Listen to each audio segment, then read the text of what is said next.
Hey class, it is so nice to see you. Welcome to week 3. So, this video lecture is going to cover a couple of things I thought were really cool from your readings this week, as well as some generalized ideas about plot and surprise in fiction all over the place. So, I love this week's readings from your flash fiction textbook. First off, I think that they're both just really smart essays that touch on some really fascinating parts about flash fiction.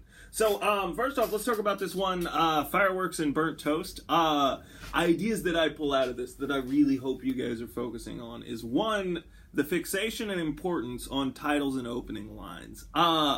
It's really worth noting the way that flash fiction is not allowed to have a boring title, right? As she said there, in that lovely list of examples, I like how she even included a fake one, right? Flash fiction titles generally tend to grab at you in one way or another. They tend to surprise you or make you ask a question about yourself in ways that I find really intriguing, worthwhile, and worth thinking about in that regard. So read that and read carefully on the way that a title and a first line create a kind of a promise. They open up a can of some variety. They put you in some really interesting, strange place. Worth writing. I really always like negative advice, just me, like things you might be able to avoid that help. She calls it weather reporting, and I think that's such a smart way to think about it, right? It's so common in stories to want to describe the setting. And, you know, honestly, in drafts, I usually include this part. It was a sunny day, or I'll write about the weather to kind of just get me started. It's always a great go-to starting place for me as a writer. But when I'm editing, that's one of the first things I pull out. And the simple fact of the matter is that it doesn't help create a fictional dream. Telling someone what the weather is doesn't make it rain in their mind, I guess is what I'm trying to get at. So probably cut the weather almost entirely, unless something about the weather really is going to be important to a factor that addresses character in some vital way, right? So avoid the weather. That's from the book. I would add to it also avoid all points bulletins, or what I'm talking about is describing your characters physically for the sake of identification, right?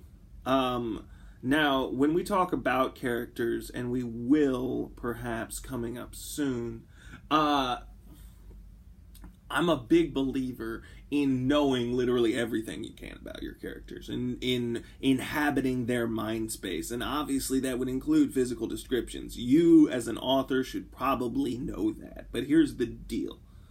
You want to leave that out, particularly in flash fiction, because words are at such a premium.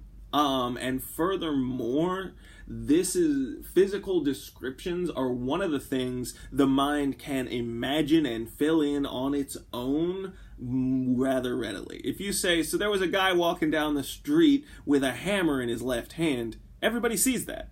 You don't need to tell me that he was 6'1" and had brown hair, and you get where I'm coming from.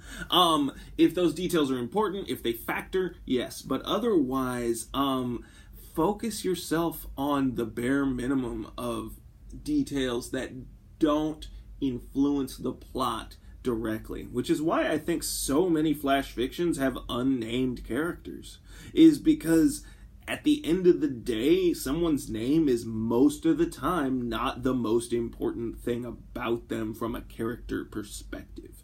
And that can be weird, that can be strange, and it's worth thinking about. So the other thing I want to pick up from that first essay, Fireworks and Burnt Toast, is the idea that you can write a flash fiction about anything. That you just pick words that say something to you, and you start writing about what those words say to you.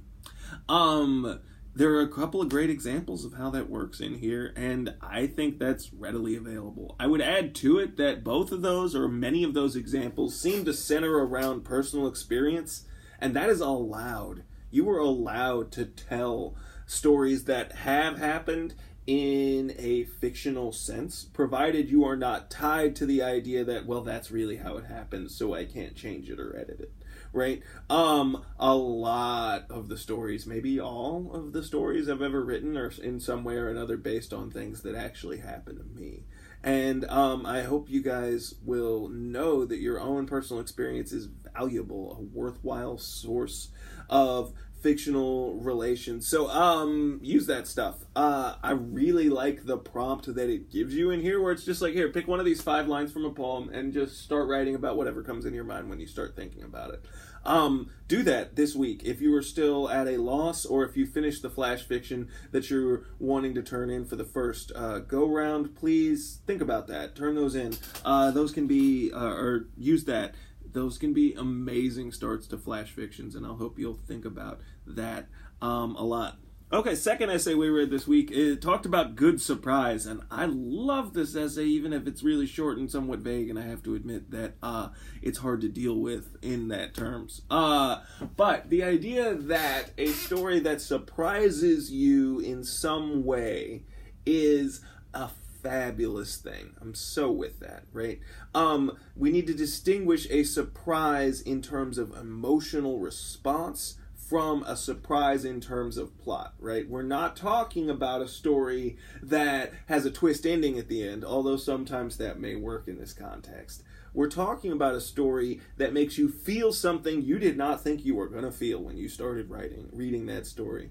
I get that from most of the stories that I really love, if I'm being honest. I'm going to have to concur with the writers. I think that's a singular and worthwhile way to think about what makes fiction good.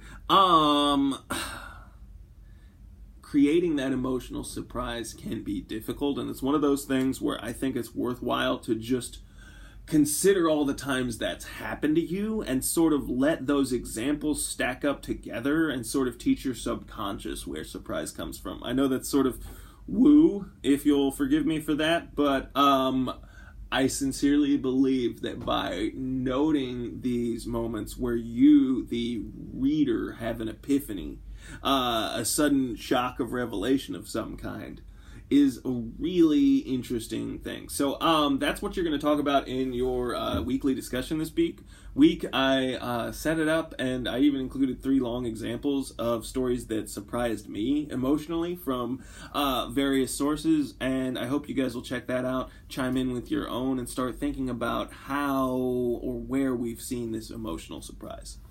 Okay, so all of that just to kind of pick up on what we've been reading. I'd like to add on a brief conversation about plot generally. So, plot is what happens in a story, right? And whether we know it or not, we all are sort of experts on plot and how it works. So here's what I'm saying, is that not only have we all learned that stories have beginnings, middles, and ends, and possibly also learned that stories have rising action, climaxes, and falling action, etc. But we've also been listening to, reading, watching, experiencing stories our entire life, and this teaches us a series of expectations.